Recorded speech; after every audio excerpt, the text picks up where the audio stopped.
Welcome back to another Sebastian story.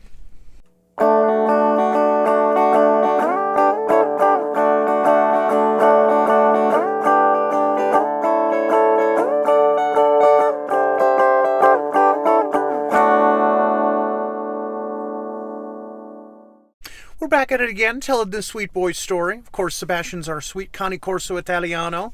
We adopted a few years back and been helping him rehabilitate his injured paw and just live the best life he can. And second addition to our family is our sweet little Luna sitting next to him. She's also part Cane Corso and Great Dane, and she's just growing up like crazy and just exemplifying everything we've come to understand about the breed. And that's our story for today, is them navigating each other and how that has brought up the subject of Cane Corso competitiveness. These dogs love and feel deeply. They are highly emotional animals, and it's something you really have to be able to work with. Of course, Sebastian, being a rescue, he had a rough life. He's my sweet boy.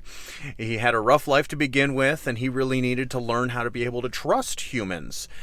He was abused. He was physically abused. He had the injured paw, and it even took, a good solid year when he first came home before I could walk him to the mailbox, and he wouldn't strangle himself on the other end of the leash trying to get away from the mail, thinking I was going to hit him with it.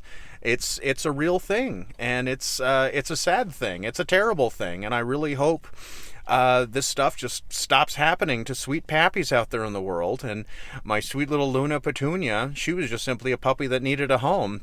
So she's never known anything like that. But she knows that I am definitely her person. She loses her mind when I am out of the room for more than 30 seconds. And some of that comes with maturity, but she also is just highly emotional and highly attached, particularly to me. And it has brought up some interesting things between the two of them, where they've been doing so great playing outside together. They chase each other. Sebastian's just getting absolutely ripped from all of the playtime and jumping and prancing he's doing with this little honey. Sweet Luna, you're a good girl. And so it's been a wonderful and joyful thing to watch the way they've been getting along with each other. But they also really want to be number one. Just period. That's it. They want to be number one in my eyes, and they don't want to have to deal with the other one being there. So of course, them wanting to always be the number one pappy in my eyes, they do get after each other a little bit more and more now that she's getting a bit older and she's realizing she's catching up to him in height and weight. She probably won't weigh quite as much as him. He's about 110, 115 now. But she's got the speed, she's got the strength, and the tenacity. She is a full alpha female. There is no question she wants to run the show. And, that's great. In our pack, though, we're going to do it by the order in which you came in. And he's the first, so therefore he is number one, period. He gets fed first, he goes for walks first. And that is one of the ways in which we're able to try and help mitigate and help her to understand, honey, you are loved, you are cherished, we adore you, little Luna, but you need to be able to understand that there's an order to these operations, and Sebastian is our first and our joy, and especially considering what he went through, he's our baby. I mean, we protect him simply because anybody that wants to challenge him and anything that he may or may not have ever done to you, he's a sweet boy that needs a lot of love, and it's been a lot of training to make sure that love comes through rather than his abuse turning him to be aggressive. And that is one thing he is not, and that's where I'm most proud in his training. Is he a Cocker Spaniel? No. Is he going to sit and shake and roll over all the time?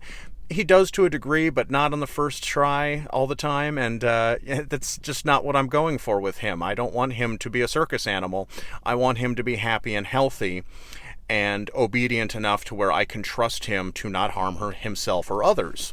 And 3 years in, we're doing great with that. So he's just a sweet boy growing up.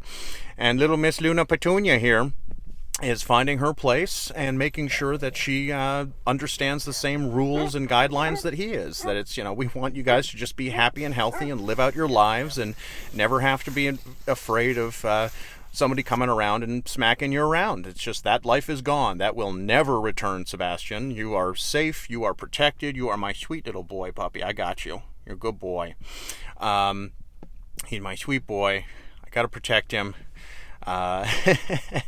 He's just the best boy in the world, and we're going to take care of him as best we can, and just like Luna, we're going to love them all. But it's real funny watching these two go at it. She's jumping on... Of course, she's a little bit smaller than him, so her first reaction is to always jump up on him, and that ends up having a lot of really interesting results with him, and sometimes he thinks it's fun, and sometimes he has to issue a pretty stern warning to her, look, kid, we've had our fun, but now I'm ready to rest, and I would like to have a breather for a minute, so get off of me. And, other than, you'll see some scratches on him, we do have a bit of a challenge with managing her claws. She issues some noises that I have never heard from dogs before when we try to cut her nails, so we're kind of resigned to doing it during nap time and when she's, out of it, and get a few here and there that way, but... other than that, they're not harming each other in any way, and the biting is certainly not breaking the skin.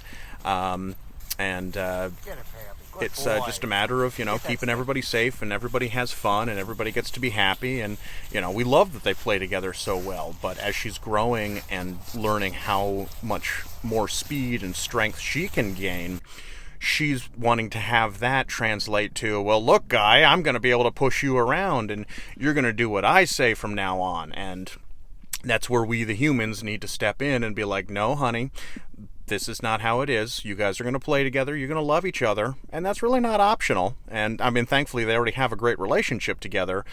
But we got to make sure everybody stays safe. And, she comes from a farm. She wanted to be a guard dog, and that's who her parents were. So there is a little bit of heightened aggression with her that just has to be tainted with love. And that's how we do it with both of them. We hug and kiss these dogs all day, every day.